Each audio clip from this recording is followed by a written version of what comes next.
Hello ಎಲ್ಲರಿಗೂ ನಮಸ್ಕಾರ. ಲಕ್ಷ್ಮೀ ರಾಮು ಕಿಚನ್ಗೆ ಸ್ವಾಗತ. ಇವತ್ತು ನಾವು ಇಡ್ಲಿ, ದೋಸೆ, ಪೂರಿ, ಚಪಾತಿ ಎಲ್ಲದಕ್ಕೂ ಸೆಟ್ ಆಗುವಂಥ ಒಂದು ಆಲೂಗೆಡ್ಡೆ ಸಾಗು ಮಾಡಿ ತೋರಿಸ್ತಾ ಇದ್ದೀನಿ.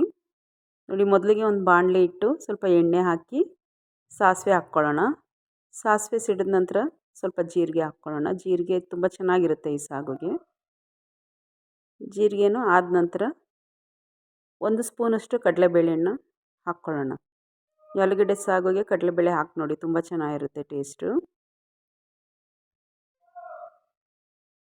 ಕಡಲೆಬೇಳೆ ಫ್ರೈ ಆದ ನಂತರ 1 ಗೆಡ್ಡೆ ಈರುಳ್ಳಿ, 5 ಹಸಿಮೆಣಸಿನ್ಕಾಯಿ, ಸ್ವಲ್ಪ ಕರಿಬೇವಿನ ಸೊಪ್ಪು ಮೂರನ್ನು ಸೇರಿಸಿ ಫ್ರೈ ಮಾಡ್ಕೊಳ್ಳೋಣ. ಮಾಡೋದಕ್ಕೂ ತುಂಬ ಈಸಿ, ಆದರೆ ಎಲ್ಲದ್ರ ಜೊತೆ ಕಾಂಬಿನೇಷನ್ ತುಂಬ ಚೆನ್ನಾಗಿರುತ್ತೆ ಇದು. ಹಾಗೆ ಫ್ರೈ ಆಗ್ತಾ ಇರಬೇಕಾದ್ರೇ ಸ್ವಲ್ಪ ಅರಿಶಿನ ಪುಡಿ ಸೇರಿಸ್ಕೊಳ್ಳೋಣ. ಎಲ್ಲರೂ ಒಮ್ಮೆ ಮಾಡಿ, ಇಷ್ಟ ಆದರೆ ನನ್ನ ಚಾನಲ್ನ ಲೈಕ್ ಮಾಡಿ, ಶೇರ್ ಮಾಡಿ, ಕಮೆಂಟ್ ಮಾಡಿ. ನೋಡಿ, ಈಗ ಒಂದು ದಪ್ಪದ ಟೊಮೊಟೊ ನಾನು ಸಣ್ಣಗೆ ಹೆಚ್ಚಿಟ್ಕೊಂಡಿದ್ದೆ, ಅದನ್ನು ಸಹ ಈರುಳ್ಳಿ ಫ್ರೈ ಆದಮೇಲೆ ಸೇರಿಸ್ಕೊತಾ ಇದ್ದೀನಿ. ಇದು ಫ್ರೈ ಆಗೋಷ್ಟೊತ್ತಿಗೆ ನಾವು ಒಂದು ಬಟ್ಲಲ್ಲಿ 1 ಸ್ಪೂನು ಕಡಲೆ ಹಿಟ್ಟನ್ನು ಹಾಕಿ ಸ್ವಲ್ಪ ನೀರು ಹಾಕಿ ಗಂಟಿಲ್ಲದೆ ಕಲಸಿಟ್ಕೊಳ್ಳೋಣ. ಗ್ರೇವಿ ಬರೋದಕ್ಕೆ ಈ ಸಾಗುಗೆ ಕಡಲೆ ಹಿಟ್ಟನ್ನು ಹಾಕೋದು ತುಂಬ ಚೆನ್ನಾಗಿರುತ್ತೆ ಇದು.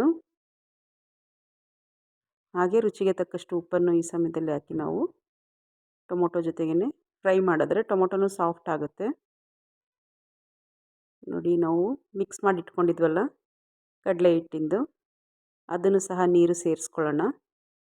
ಈಗ ಇನ್ನೂ ಸ್ವಲ್ಪ ನೀರು ಎಷ್ಟು ಬೇಕೋ ಅಷ್ಟು ನೋಡಿ ಸೇರಿಸ್ಕೋಬೇಕಾಗುತ್ತೆ ಸಾಗುಗೆ. ಯಾಕಂದರೆ ಅದು ಬೇಯ್ತಾ ಗಟ್ಟಿ ಆಗುತ್ತೆ ಕಡಲೆ ಹಿಟ್ಟು. ಚೆನ್ನಾಗಿ ಕುದಿಯೋಕ್ಕೆ ಶುರುವಾದ ನಂತರ ನಾನು ಇಲ್ಲಿ 2 ಆಲೂಗೆಡ್ಡೆನ ಸಿಪ್ಪೆ ಸುಳಿದು ಬೇಯಿಸಿ ಸಿಪ್ಪೆ ಸುಳಿದು ಮ್ಯಾಶ್ ಮಾಡಿ ಇಟ್ಕೊಂಡಿದ್ದೆ, ಅದನ್ನು ಸಹ ಸೇರಿಸ್ತಾ ಇದ್ದೀನಿ. ನೋಡಿ, ಇದೆಲ್ಲ ಹಾಕಿದ್ಮೇಲೆ ಚೆನ್ನಾಗಿ ಕುದಿಯೋಕ್ಕೆ ಬಿಡಬೇಕು ಒಂದು 5 ನಿಮಿಷಗಳ ಕಾಲ. 5 ನಿಮಿಷಗಳ ಕಾಲ ಕುದ್ದ ಮೇಲೆ ಇನ್ನೇನು ಆಯಿತು, ಇಳಿಸ್ತೀವಿ ಅನ್ಬೇಕಾದ್ರೆ ಸ್ವಲ್ಪ ಕೊತ್ತಂಬರಿ ಸೊಪ್ಪು ಕೊನೆಯಲ್ಲಿ ಹಾಕಿ ಸ್ಟವ್ ಆಫ್ ಮಾಡಿದ್ರೆ ಸಿಂಪಲ್ ಆದಂಥ ಆಲೂಗೆಡ್ಡೆ ಸಾಗು ಪೂರಿ, ದೋಸೆ, ಚಪಾತಿ, ಇಡ್ಲಿ ಎಲ್ಲದಕ್ಕೂ ಸೆಟ್ ಆಗುತ್ತೆ. ಇನ್ನೊಂದು ಹೊಸ ರೆಸಿಪಿಯೊಂದಿಗೆ ಮುಂದಿನ ವಿಡಿಯೋದಲ್ಲಿ ಭೇಟಿಯಾಗೋಣ. ನಮಸ್ಕಾರ ಎಲ್ಲರಿಗೂ. Thank you.